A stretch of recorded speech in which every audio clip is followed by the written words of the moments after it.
Hi. Okay, we talked about the major clairs. So now I want to touch on some of the less common talked about ones.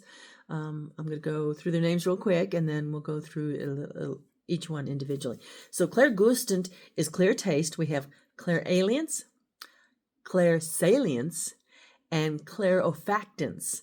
These are all clear smelling. And then we have clairtangency, which is clear touch, which is getting information from touch, which is psychometry, which we've talked about just a little bit before. So clairgustant, clear taste.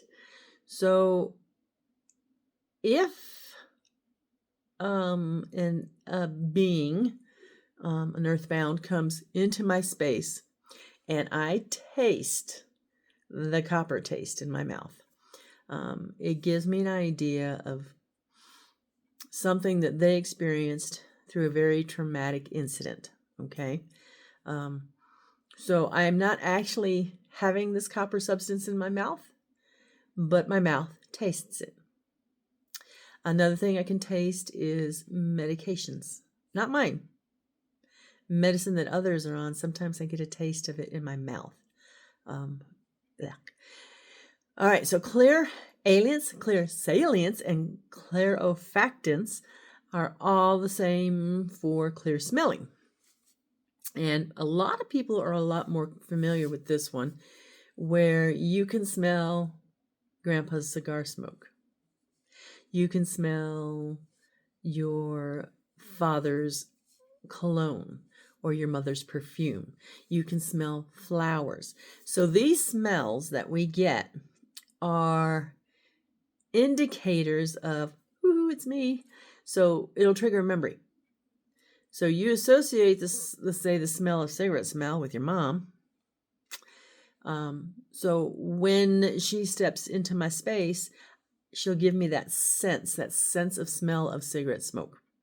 My grandfather, who would pop in occasionally, would pop in with the smell of cigar smoke.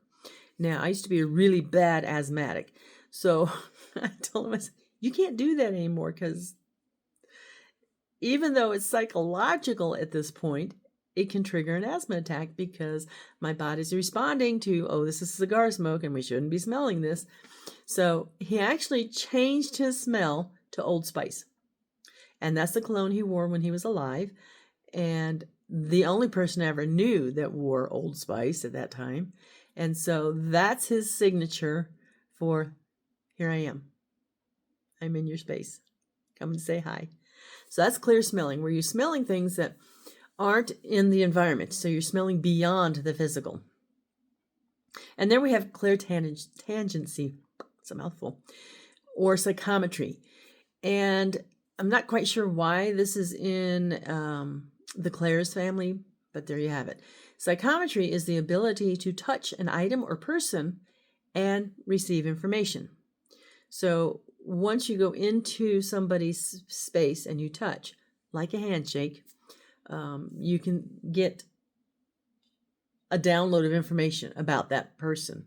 You're picking stuff up from their energy signatures, which we'll go into another video. So psychometry is for somebody that's their primary ability, and if they haven't learned to turn it on and off, they don't want to shake hands. I'm one of those. Though I do shut psychometry down. My abilities are so sensitive that I can still get information, just not as much. So touching doors, touching people, touching anything public is very uncomfortable for psychometrists because we get a backlash of information. And especially in a public place, it may not make any sense because there's layer upon layer upon layer of energy left on this whatever door handle or whatever you touched. So that psychometry, that's getting information through the act of touching. There you have it. Those are the lesser known clairs. And I think that's the end of the Clair series. Okay, thanks.